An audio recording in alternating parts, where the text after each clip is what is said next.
Aujourd'hui, dans Tout s'explique, on parle de la voix, cet instrument merveilleux et mystérieux en même temps. Certains arrivent à parler sans ouvrir la bouche, et ce sont bien sûr les ventriloques. C'est stylé, hein, c'est vraiment trop classe. Tu veux que je t'apprenne? Moi, je sais pas faire ce genre de truc, hein. C'est super facile. Capucine a commencé par poster des vidéos sur Internet avec sa marionnette Elliot. Elle est maintenant l'une des ventriloques les plus connues en France et en Belgique. Alors, notre voix peut-elle vraiment sortir de notre ventre? Est-ce qu'il y a, comme on dit, un truc? Capucine était au Festival du Rire de Rochefort. Nous sommes donc allés la voir en coulisses. Suivez-nous. Capucine s'est fait connaître avec l'émission Un incroyable talent qu'elle a remporté en 2019. Elle a suivi la fameuse école de théâtre INSAS de Bruxelles et c'est à Rochefort qu'elle a commencé à monter sur les planches. Elle y est revenue cette année pour le Festival du Rire. Et la voix, c'est son métier. Donc il faut beaucoup s'échauffer la voix avec des sons musés, il faut boire beaucoup d'eau. Mais tous les médecins disent qu'il faut boire beaucoup d'eau, mais c'est pas beaucoup. Il faut vraiment boire comme un taré parce que la plupart des problèmes de voix viennent du manque d'hydratation. Et il faut éviter l'alcool, il faut pas fumer. Le seul alcool qui est à peu près toléré, c'est le vin rouge. Mais par exemple, le vin blanc, c'est le pire pour la voix. Ça assèche les cordes vocales. Bonsoir. J'ai plus de voix, on fait un truc sur la voix. J'ai l'air conditionné, très mauvais pour la voix. Bonsoir Rochefort, bonsoir. Avec des parents musiciens, elle a toujours baigné dans le chant et la musique. Elle a été jeune choriste à l'Opéra de Paris. Et c'est là qu'elle a appris la rigueur du travail de la voix. J'ai découvert à 14 ans en me brossant les dents que je pouvais être ce qu'on appelle ventriloque. Mais à la base, c'était pas quelque chose qui m'attirait spécialement, même encore aujourd'hui. En fait, je trouve que c'est surtout un moyen incroyable de faire vivre, de donner corps, de donner vie à un personnage. Parce qu'on oublie très vite qu'on est ventriloque, puisqu'on est très vite deux, quoi. Les gens cherchent toujours c'est quoi le truc, c'est quoi le secret. Le secret, c'est qu'il n'y a pas de secret. Donc je veux bien vous créer un secret, mais... Par contre, c'est sûr que j'ai fait donc beaucoup de chants lyriques.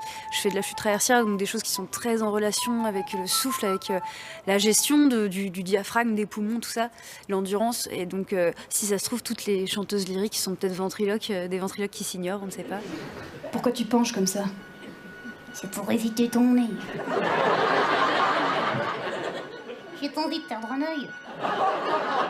Attends, tu fais avec ou sans la langue là? Sans, bon Dieu, sans! Bon bah vas-y! Avant un spectacle, l'essentiel est toujours de bien préparer sa voix. Il faut impérativement l'échauffer, même quand on est une marionnette. Oh, c'est toujours un peu la même chose, hein. Oui, c'est vrai.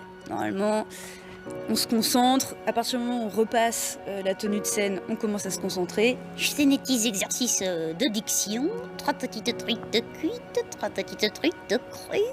Voilà, il fait ça comme ça. Moi, je bois mon thé au gingembre. Et puis on s'échauffe, on discute un petit peu, c'est sympathique. Il faut y aller mollo parce que les cordes vocales, c'est un petit peu fragile. Donc voilà, faut toujours s'échauffer avant, faut chanter doucement, petit à petit, et puis réveiller toute la bouche. Alors voilà, on fait plein d'exercices de diction et voilà, pour être prêt. Merci. Au moins 2 heures avant d'entrer en scène, Capucine s'isole dans sa loge avec Elliot. Elle a besoin de se concentrer. Même notre caméra n'est pas la bienvenue. On la dérange juste un petit peu avant de la laisser tranquille. Alors là, je profite de la concentration que requiert le maquillage pour commencer à faire les premiers échauffements de voix.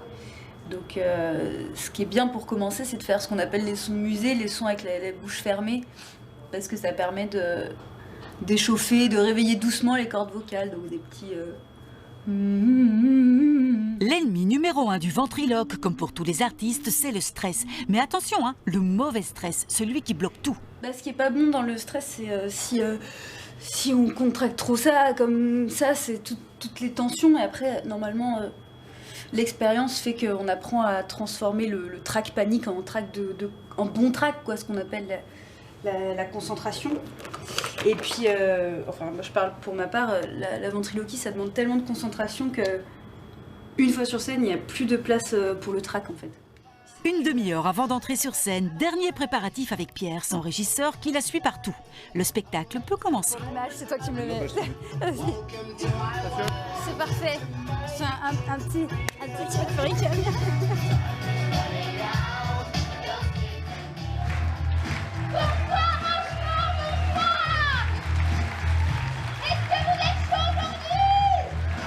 Capucine nous assure qu'il n'y a pas de secret, mais je vais quand même vous expliquer un petit peu comment ça marche. En fait, le son ne vient pas du ventre. Si on garde la bouche fermée, le son peut être articulé par les muscles du larynx et sortir par le nez. C'est une partie du secret, ça. Bon, clairement, c'est un talent que je n'ai pas.